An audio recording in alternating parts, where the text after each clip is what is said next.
Projet Pinget numéro 27, et il n'aura peut-être pas échappé au Happy Few que le projet Pinget s'est interrompu depuis bientôt 2 mois, vu que la numéro 26, consacrée à Autour de Mortain, a été publiée vers le 20 août.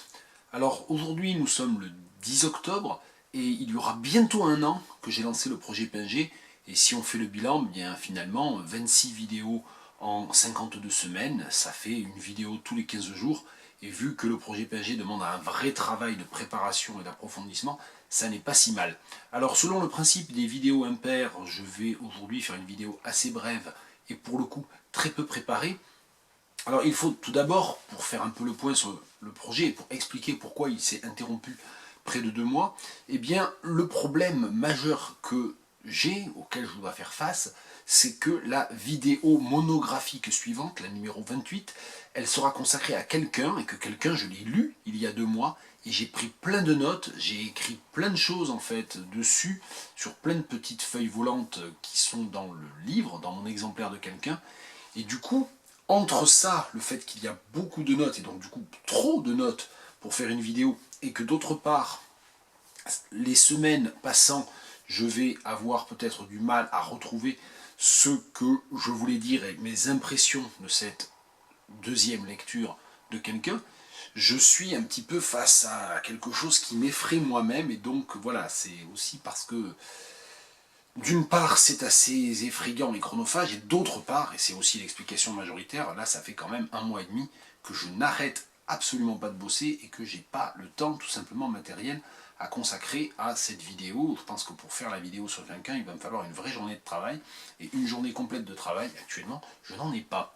Bien, tout ça pour expliquer un peu et faire le point sur le projet. Alors, aujourd'hui, je ne vais pas faire que du méta-projet, parler que du projet, je vais profiter d'une petite discussion privée que j'ai eue à Messenger, en fait, avec Alexandre Dico, et qui m'a parlé un petit peu de Pinget, et qui m'a signalé un article de Martin Mégevant. Martin Mégevant, c'est un des grands spécialistes de Pinget. Je vais le rencontrer en novembre à Genève pour le grand colloque du centenaire.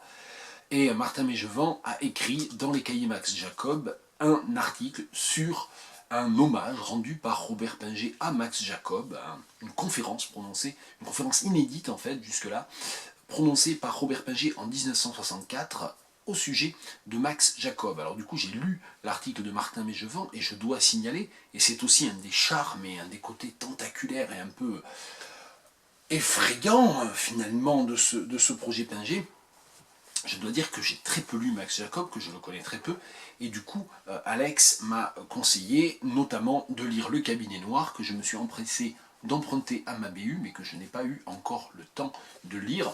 De Max Jacob, moi je connais seulement au fond la poésie, une partie de la poésie, et notamment bien sûr ce petit volume très très étrange et très beau à la fois, le Cornet à D, qui est donc repris en NRF Poésie, et qui est un texte du début du XXe siècle, je crois, je ne sais plus très bien. Ce sont des textes très marquants, et que j'ai relus d'ailleurs en partie l'été dernier, et sans savoir qu'il y avait cette éventuelle filiation cachée un petit peu entre Max Jacob et Robert Pinget. Voilà, donc c'est pour vous dire un petit peu aussi ce qui se passe en marge du projet.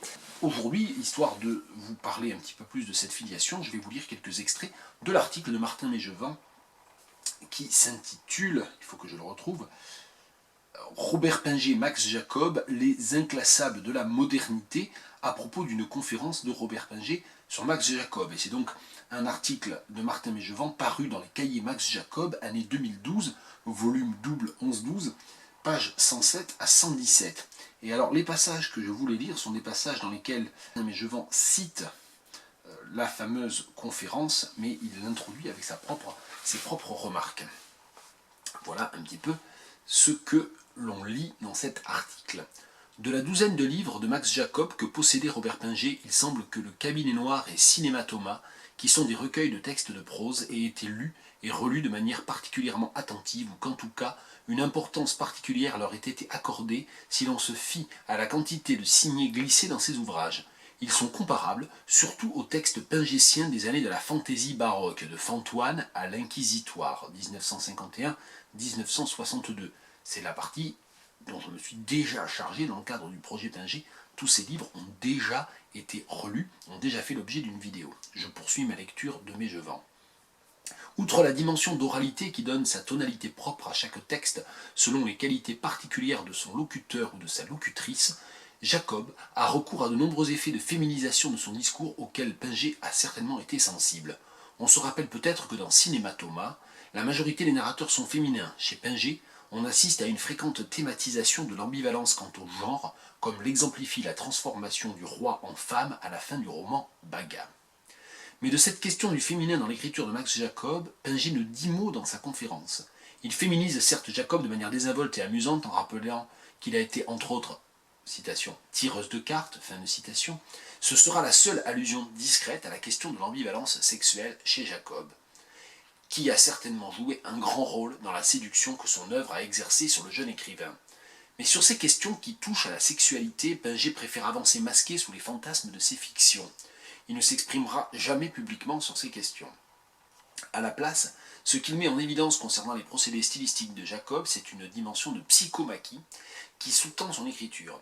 Il y décèle une lutte psychique entre l'expression qui est rendue possible par la pulsion et une nécessité de la contrôler que Pinget apparente à une activité de tri.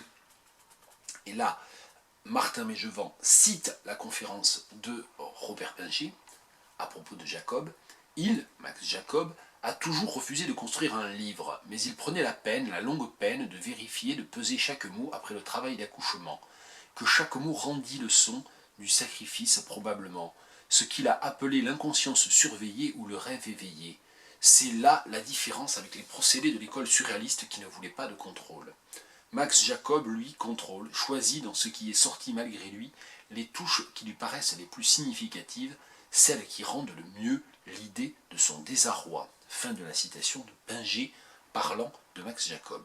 Même si l'entrelacement de la fiction et du commentaire est plus mêlé et plus serré chez Pinget, la démarche demeure au fond la même. Il s'agit pour tous les deux d'exprimer un fond pulsionnel, mais de le rendre ensuite présentable, de le mettre à distance pour lui donner une forme d'acceptabilité. Le processus de l'écriture se trouve chez les deux poètes, soumis à une instance surmoïque très puissante qui fait retour sur elle et leur donne un tour personnel intime qui est proche souvent de celui de la confession. Il, Max Jacob, se confesse tout le temps, remarque Pinget qui ajoute, et là Martin Mégevant cite de nouveau plusieurs phrases de la conférence de Pinget, un roman est une fiction qui se veut telle. Ceux de Max Jacob veulent être la réalité. Et si cette réalité est inventée, il en est lui-même tellement imprégné qu'elle prend naturellement le ton de la confession, la forme des mémoires. Fin de citation. Martin Mégevant commente les textes de Pinget et ceux de Jacob qui se disent des romans et qui incluent toutes sortes de formes d'écriture dont le poème, la lettre, l'aphorisme relèvent de ces catégories d'œuvres littéraires de la modernité qui font constamment retour sur le sujet écrivant, sur son intimité. Je cite la page 114 de l'article de Martin Mégevant. Max Jacob, entre guillemets, est aussi pour Pinget le nom qui lui sert à dire le rapport qu'entretient la poésie, c'est-à-dire le poème, à soi et au monde. Un rapport qui n'est pas de l'ordre du reflet, mais qui relève de ce que Pinget déjà dans ce texte nomme le ton. Et Mégevant cite de nouveau Robert Pinget. Ce ton-là se reconnaît entre mille. Il est celui de l'approfondissement de soi-même dans la difficulté, celui de l'insatisfaction, celui de l'espoir. Toute technique, si ingénieuse soit-elle, ne vaudra jamais rien en face d'un cri dépouillé, en face d'une analyse serrée, exigeante et douloureuse du cœur humain. Et Mégevant commente. Dans cette pensée admirablement précise, Pinget dit bien que le ton est la trace dans le langage poétique, c'est-à-dire dans le poème, d'un processus par lequel se manifestent les affects d'un sujet. Exprimant cela, il n'est pas éloigné de la conception qu'Henri Méchonic a élaborée du rythme.